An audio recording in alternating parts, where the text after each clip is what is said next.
everyone. Happy Tuesday. Kelly here. So today I am live from my couch in my living room. So straight chillin', working from home. I do have a desk set up, but sometimes I just need a little bit of a change of scenery. I don't know about y'all, so if you're ever feeling restless, highly recommend just kind of jumping around and finding a different place where you are to work and just whatever brings you joy. I know this is quite the transition. So speaking of transitions, I'm really excited to be talking to you all live today about officer transitions for your student organizations. I'm sure some of you have already transitioned officers and made that switch, and some of you are getting ready to do that. All student organizations kind of have a different timeline for transitions. I know a bulk of our CIOs, so contracted independent organizations, I know y'all tend to do it in March and April, so hopefully this is coming at you at a good time. And the great thing about this video is you can watch it later when it's relevant. So just FYI, this video will be available to you under units, on the Facebook group on the left side of the screen. So yeah, got a few great tips on how to transition your officers smoothly and just ensure a seamless transition. I know there's usually a lot of things going on at the same time with your organizations, with events, and thankfully, now with things being online, you have a little bit more time to kind of focus and make this happen. And yeah, so enough of me rambling. So a few quick tips to help with your officer transitions. So step one, and again, a lot of these are pretty obvious, but helpful to have them all in one place. Step one would be to just schedule a time to meet with your outgoing officer and your incoming officer, just to touch base. So whether that's in person over coffee, right now, probably better to do it over Zoom. Just schedule a time to meet up and talk and pass the torch. And so as for things to go over during that meeting, before you meet up and kind of talk through all of these things, it's helpful to put together a transition document or binder of all the things that the outgoing officer is going to be passing along to the incoming officer. So, for example, if you have a copy of your organization's constitution, all of the officer descriptions for your club and organization, status reports on ongoing upcoming projects, previous meeting minutes, passwords, all of those things, if you can compile and put them all in one place. I usually recommend having both of a online version, so on a shared drive or Google Drive or something, however y'all organize your documents for your organization, and then also having an in-person folder or something that you can ideally pass along to the next person so that they have a paper document that says, this is where to find all the things for our club. Here you go, let's talk it out. This is how I've organized the folder. You could even put a nice letter in there of, dear so-and-so, so excited for you to be taking over for our organization. I had a great year. Here's some of the ups and downs and things I learned. And if you have any questions, here's my email and contact info. That can be a nice touch to add to your transition documents that you're passing forward. And then also, in terms of transition documents, highly recommend just doing a one-page doc of recommendations for the incoming officer. So we actually have a template for this.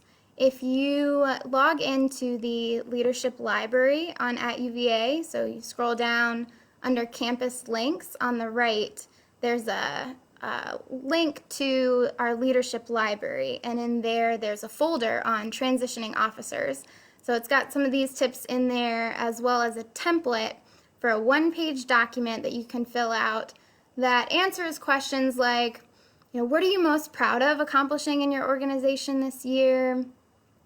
What contacts do you have in the community or within UVA that your organization regularly communicates with? You can write those down. What recommendations do you have for the next person, or are there any things you wish you had time to do and that you'd love to leave those ideas with the next person to kind of give them some momentum as they're picking right up where you left off? So yeah, that's a great document to check out. The beauty of it too is it's a template, and so you can totally tweak so that it meets the needs of your specific organization. So definitely check that out on the Leadership Library. That is there for you whenever you need it. Also, so we've been getting a lot of emails lately about updating your officers on our @UVA platform. So the easiest way to do that, and Michelle Streeter earlier, she commented in the Facebook group encouraging y'all to do this as well.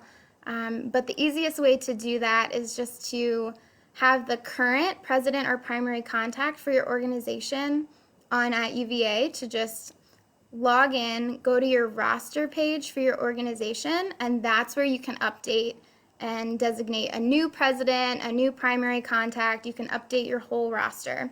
But the trick, and this is where a lot of people get stuck, I would get stuck too if it were me, you've got to make sure that whoever you're updating to be the new officer is listed on the roster as a member first. So there's two ways to do that. One, you can just have the person request to join the club page, and then current president or primary contact can log in and approve them, or you can do it vice versa, the other way around. So yeah, definitely update your officers on @UVA. That's key, and that's going to set you up for success to be receiving emails and updates from our office, from student council, and just to make sure that the new person is then getting all of the information for y'all's organization. So that's crucial. And if you have any questions, if you get held up or stuck with making that change, just shoot me a message or shoot our team an email at studentengagement@virginia.edu, and we'll help you out with that. No worries. Okay, and so next, yes. So we are generally emailing presidents and primary contacts through the @UVA platform, but we also have a CIO communications listserv. And so it's kind of two different lists. So please encourage your incoming officers to subscribe to this CIO communications listserv as well. And you can actually find instructions for how to do that if you log into our just Google our student engagement website, and there's a student organizations tab, and then under that there's a resources section and FAQs. Yeah, you're looking for the FAQs section. And so when you go to that, there are some instructions there for how to subscribe or how to unsubscribe to CIO communications.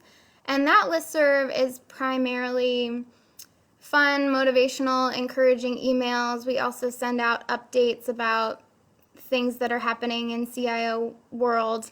But in general, if it's a really crucial thing for you to know about as a club president or officer, then we will send it through the @UVA system. So that's why it's really important to have your contact information up to date on @UVA. So, but again, please subscribe in both places. Make sure your people have been updated on @UVA, and that you subscribe or unsubscribe people as you see fit to the CIO communications listserv. Always better to go ahead and subscribe first, and then if you find you don't need it, or it makes more sense for another person in your organization to subscribe, then you can make that change later. So yeah, so that's it for the listservs and things. And then last but not least, at least for CIOs, there's about 650 of y'all, give or take, and so once you transition your officers, you're really going to want to make sure to renew. Sorry y'all, it's Tuesday. Yeah, so you're going to want to make sure to update your officers and then be on the lookout for information on how to renew your CIO. We're going live on Monday, April 6th, and so we will be talking through the application and how to submit it because it opens that day. But updating your officers on at UVA is just the best first step to ensure that seamless transition for your officers, for your organization, and then that'll help y'all have everything in place so that when you're ready to submit the renewal application, your new club president can submit that application. So, yeah, so in a nutshell, that is transitioning officers. Some tips on that. Definitely check out the leadership library for some of those tips in the transitioning officers folder.